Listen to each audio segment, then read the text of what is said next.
ओम शांति। व्यक्ति एक, व्यक्तित्व अनेक। इस पुस्तक में आज हम पढ़ेंगे भाई साहब ने टोली खिलाई और शाबाशी दी।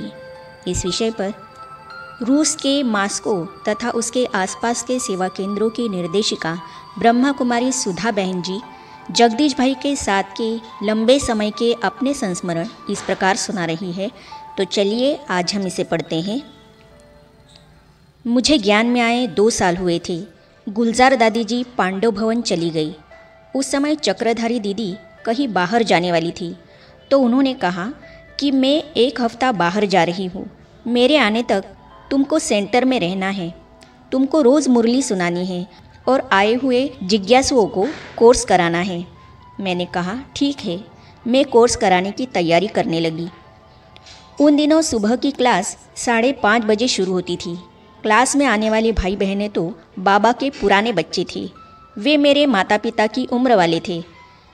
वहाँ यह रिवाज था कि मुरली सुनाने से पहले थोड़ा क्लास कराया जाता था, बाद में मुरली। मैं छोटी होने के कारण क्लास वाले भी बहुत प्यार करते थे। वहाँ की क्लास फुल होती थी। मुरली सुनाना शुरू किया और आधे घंटे में मुरली पूरी हो गई। मैं हैरान हो गई, क्योंकि दीदी तो 1 घंटे में मुरली पूरी करती थी, लेकिन मेरी तो आधे घंटे में पूरी हो गई।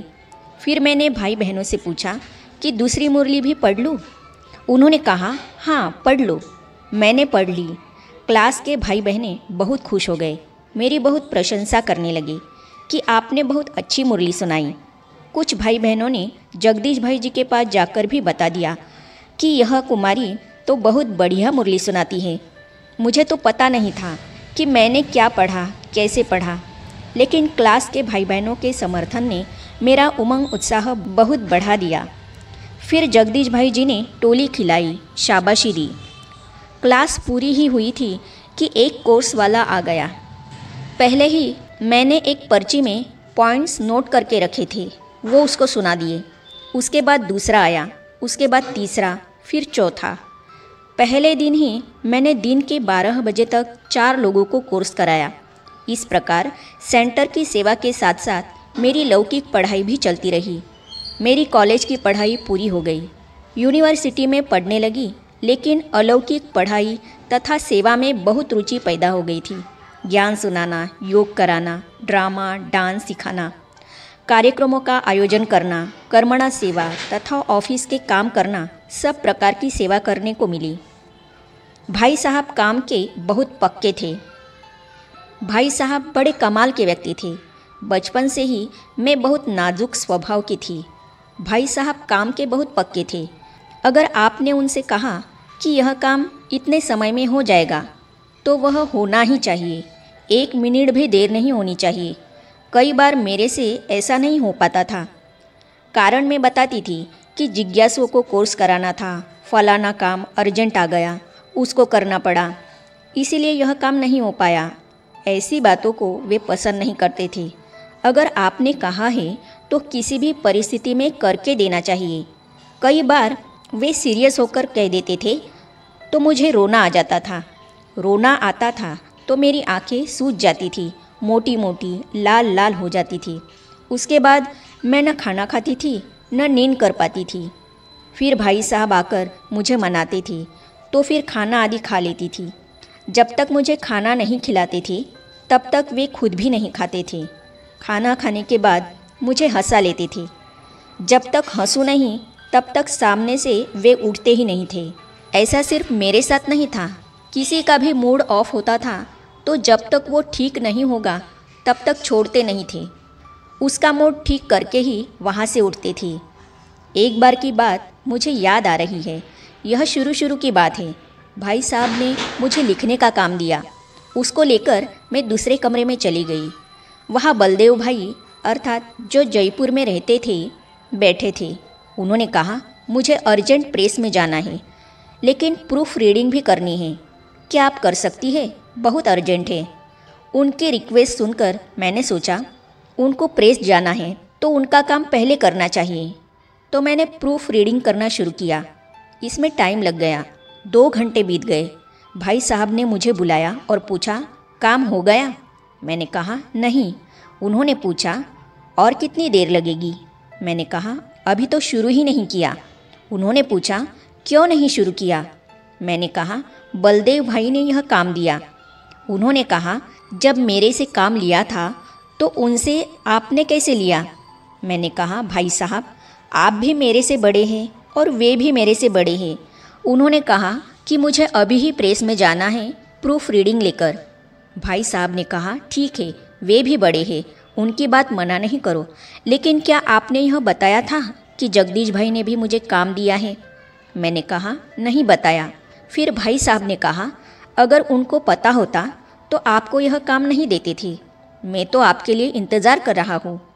आप उनसे यह तो कह सकती थी कि आपका काम अर्जेंट है तो भाई साहब से पूछ लीजिए। अगर वे कहते हैं कि मेरा बाद में करना, इनका पहले कर दो, तो मैं करके दूंगी।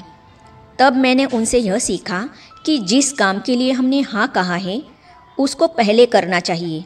अगर दूसरा अर्जेंट काम आ भी जाए तो पहले जिन्होंने काम दिया है उनसे छुट्टी लेकर दूसरा काम करना है। यह तरीका है।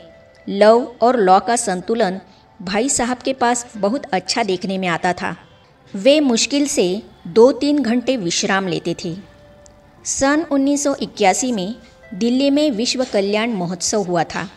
भाई साहब इसके मुख्य संगठनकर्ता थे। उसमें मेले तथा चित्र प्रदर्शनी का आयोजन करना था। बाहर 1000 लोग दिल्ली में इकट्ठे हुए थे। उनकी शांति यात्रा निकलनी थी। बहुत सारी झांकियाँ बनी थी। दिल्ली और अंग्रेज़ी में 2 स्मारिका निकालनी थी। इनके अलावा डिवाइन एक्सपीरियंस तथा दिव्य अनुभव नामक 2 पुस्तकें प्रकाशित करवानी थी। उन्हीं दिनों में the way and goal of Rajayoga तथा महाभारत और गीता का सच्चा सार और स्वरूप पुस्तकें छप रही थी। स्मारिका तथा अनुभव की पुस्तकों के लिए लोगों से उनकी बायोग्राफी, अनुभव, फोटो आदि मंगवाते थे। इन सेवाओं के कारण पूरे साल सन 1980 से लेकर 1981 तक मुझे याद है, भाई साहब और मैं पूरे दिन में मुश्किल से 2-3 घंटे विश्राम ले पाते थे। भाई साहब के साथ सेवा करते करते मुझे साहित्य प्रकाशन के कार्य में बहुत कुछ सीखने को मिला। प्रूफ रीडिंग करना, डेमी बनाना, चार्ट बनाना, कवर पेज बनाना, पेज सेटिंग कराना आदि। उस समय विदेश के सारे सेवा केंद्रों के एड्रेस मुझे याद थे। भाई साहब पूछते थे, सुधा बहन, जापान का क्या एड्रेस है? तो मैं फटाफट बोल देती थी। इस प्रकार उनके साथ रहकर सेवा के विभिन्न तरीके सीखे। उनके हर तरीके निराले होते थे। शक्तिनगर में रोज़ रात को हम सेंटर पर रहने वाली बहनों की क्लास होती थी। उसमें अक्सर भाई साहब भी आते थे। उस क्लास में कोई अव्यक्त मुरली पढ़ी जाती थी या अगले दिन की साकार मुरली। एक एक दिन एक एक बहन की बारी होती थी मुरली पढ़ने की। बहन जब मुरली पढ़ना शुरू करती थी 2-3 वाक्य ही पढ़ती थी। उतने में मुरली पढ़ने वाली से भाई साहब पूछते थे कि बाबा ने ऐसे क्यों कहा, इसका अर्थ क्या है? जब उस प्रश्न का उत्तर देते थे तो उस उत्तर में से और प्रश्न निकाल कर पूछते थे, ऐसे क्यों, उसका अर्थ क्या है? प्रश्नों पर प्रश्न पूछते थे। कई बार हम बहनें तंग आकर पूछ लेती थी कि भाई साहब आप आगे पढ़ने देंगे या नहीं? फिर कहते थे चलो पढ़ो। लेकिन उस समय हमें समझ में नहीं आता था कि भाई साहब क्यों ऐसे बीच बीच में प्रश्न पूछते हैं। जब मैं रूस की सेवा पर गई तो मुरली की गहराई में जाने के लिए भाई साहब का वह प्रशिक्षण काम में आया। इस प्रकार भाई साहब का सिखाने का तरीका, मनाने का तरीका, सम्मान और प्यार देने का तरीका सब बहुत निराले थे, अनुकरणीय थे। आगे हम पढ़ेंगे, दधीची ऋषि मुआफिक उन्होंने हड्डी हड्डी सेवा में लगाई।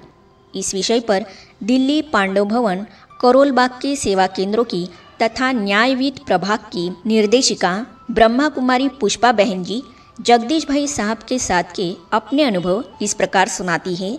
तो इन अनुभवों को हम पढ़ेंगे अगली कड़ी में। तो ये जानने और पढ़ने के लिए इस चैनल को सब्सक्राइब करने के साथ ही साइड में जो बेल आइकॉन है उसे भी क्लिक कीजिए ताकि आने वाली सभी वीडियो और अब तक की सारी वीडियो आप तक पहुंचती रहेगी। ओम शांति।